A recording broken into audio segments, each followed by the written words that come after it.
Okay, let's get started. To get as many of you as we can, I'll call on you in twos so the person on deck can be ready with their question. Let's start with Seth Emerson and go to Steve Hummer after that. JT, no secret that y'all been banged up a little bit at receiver and tight end this preseason, obviously getting some guys back. How is that affecting continuity, planning, all that rolling into this game? That's a good question. I've been talking about it a lot. We have a lot of guys, first of all, a lot of guys I feel comfortable with. And being with, just the amount of work that we got in the off season, guys missing a couple days here, or, you got guys rolling in and out, however it is. We have the rapport that, we've been building over time. So there's no concerns from that for me. Yeah, JT, DJ at the ACC Media Days talked a little bit about the culture shock of coming from California to Southern football. First of all, what was that experience? Did you feel some of that yourself? And how have you, I guess, adjusted to becoming kind of the focal point of all this passion down here? There definitely is. Just football is just, another thing on the West Coast, I would say, is kind of how it felt versus football being the thing here. I remember driving in. It was the first thing I remember from being in Georgia. When my family and I drove from Atlanta airport to Athens, just seeing the Georgia flag flying, the Georgia Bulldog flag flying everywhere, and just really getting to experience what it's like, having football be such a main focal point and such a communal aspect. But for me, I've loved it since I've got here, and I still do. And I've been vocal about how much I just really love being here, and the way that it functions. For me, it really wasn't much of an adjustment. That's how I've been my whole life. Okay, let's go to Mike Griffith, followed by Mark Schleybaugh. JT, two questions for you. One, just how big of a factor is a guy like John Fitzpatrick in the offense? And then two, just kind of your mental clock as far as the pass rush coming in, now adjusting to the ACC to now, or excuse me, the SEC to now. First with Fitz, Fitz and I are great friends, have been since I got here. And having a guy that's, where he's going to be, he knows all his assignments, he'll fix, something that you don't think about, but not everything comes in right from the sideline. Sometimes, there's a lot of variables in running an offense. And a guy like Fitz that always knows, what we're really trying to do is a guy that plays a big role in fixing, the small mistakes or, miscommunications, having him, and of course, athletically, I think he's underrated in terms of what he can do as a pass catcher and as a blocker. I'm excited to see what Fitz will do this year.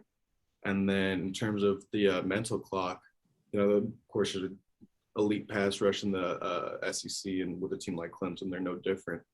I've always tried to get the ball out, get the ball in the right guy's hands. But as I've matured, I think I've gotten out quicker. JT, just your thoughts on Clemson's defense, obviously, regarded as having one of the top defensive lines in the country. What kind of challenges do they present to you guys? All around good, really elite defense. I think I respect the way they play up front, especially. I think they really get after it. They play hard. They're not just a talent team that gets by on talent. They compete, they work, and they strain, and they do a great job of it. Just commands a lot of respect. I think all around defensively, they got players at every position. Everybody that plays on that defense belongs on that defense. And, they execute their game plan. They play hard and they strain. They're going to be a good challenge. Okay, let's go to Paul Newberry, followed by Mark Weiser. JT, how does it feel this year? Just more the comfort level, not like fighting for a job, not at a new school, not trying to learn a new system, with competing for a job where you sort of knew you had the job right from the outset. Yeah, everything you said makes you a lot more comfortable. Absolutely.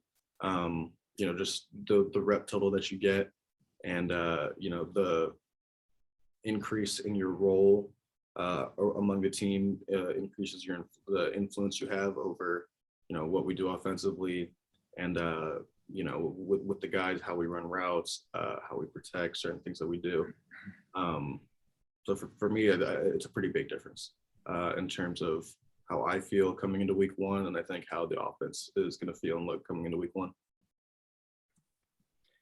JT, obviously you started a full season at Southern Cal and the last 4 games of last year. This would seem to be the biggest stage for you yet in college and the biggest test maybe. Do you view it as that, and how do you approach it? I approach it the same way I approach anybody else, which would be it's another game of football. And I think everyone, Georgia and Clemson should see it the same way. As big and as cool as this game is, it's week one. It's you can beat Clemson by 100 and lose the rest of the season, not make the SEC. Clemson could win by 100, and you could, we could lose to Clemson by 100 and then win the SEC, and everything goes our way. In terms of this game specifically, I think it's an awesome stage, great competition. It's a great way to see where we're at, see what we need to improve on. I'm sure Clemson will see it the same way. And, we go from there, play our game, and then as soon as that game's over, we're focused on UAB. Okay, let's go to Mark Bradley, followed by David Pascal. JT, do you expect either team to win by 100? Do not expect either team to win by 100 points. No, it's more hyperbole there. JT, kind of building off the big stage, what's the most nervous you've ever been going into a game? And if that's Pee Wee League or Matter Day or whatever the case may be, and you sound pretty grounded, how do you combat nerves when you're talking about a top 5 showdown that people have been talking about for months? Yeah, I'd say the most nervous I've been was Texas. My freshman year playing at Texas, there's 104,000 in the stands. And that was my first time really experiencing crowd noise. You got to scream to tell your running back that's a foot away from you, what to do. It was unbelievable. But even then, after about the first drive or the first couple plays, you really start to calm down naturally. I think my best way of dealing with nerves is just understanding what nerves are. And it's just your body's response to, knowing that you're doing something that means something to you and something that matters. And just to breathe through it and, be excited for the moment. The way that you approach it with your perspective makes a big difference compared to if the nerves are going to, bring you down or help build you up. Okay, let's go to Brandon Sudds, followed by Chip Towers. Hey, JT, I mean, we obviously haven't had the chance to speak to you since media day, but I saw the video you did with SEC Network about kind of your mental health and the stuff that you've overcome over the last couple of years. Now that you're in your first full season of football since 2018, I wanted to give you an opportunity to kind of expand on that more and kind of dive into how you've overcome some of those struggles with mental health through the injury and things like that. Yeah, great question. A lot of it has a lot of the help has really come from being in a situation that I'm surrounded by great teammates. I have a great coaching. I have great support. I'm in an area that I really do love. And for the most part, the biggest thing for me has just been getting back to work and getting in the groove of things. And the more I've done that, the more I've gotten into it. Just very positive correlation with how I've been mentally and all around. Yeah, JT, you've probably been mostly in the news the last month or so just for NIL deals and everything else. Obviously, a lot of recognition has come your way as well as monetary rewards and that kind of stuff. Is there any kind of, this is new to everybody, so is there any kind of additional pressure you feel like that comes with that, with the all the rewards? Good question. And no, absolutely not. I've been consistent with it since I've been asked about it. If a deal makes sense and it's not a time factor, and it's not going to take my attention away from anything that matters, we do it. And that's how I've been. That's how I'm going to continue to do it. you know, we're really focused on football. And I was, you know, when I said that June 1 is the start of football for me, June 1 is the start of football for me. I have good management. I think management is really handles pretty much the whole thing for me. If a deal made sense, then we signed it, and you know, I'm not focused on any of that anymore. Okay, we got time for one more question, and for that, we'll go to Gene Sapikoff.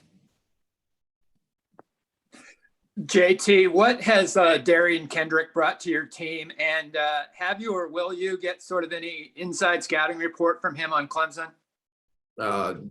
Really good question. I love DK. Since he's been here, me and him talk a lot of trash to each other in practice. We have a really good relationship. I really like him, and he's a really good ball player. And then yeah, I'll ask him whatever I can, whatever I see, based on technique and, you know, certain things that Clemson does. But you know, really with DK, it's just awesome to have a really good competitor, really good ball player. All right, JT, thanks for your time. I appreciate it. Thank you. Stand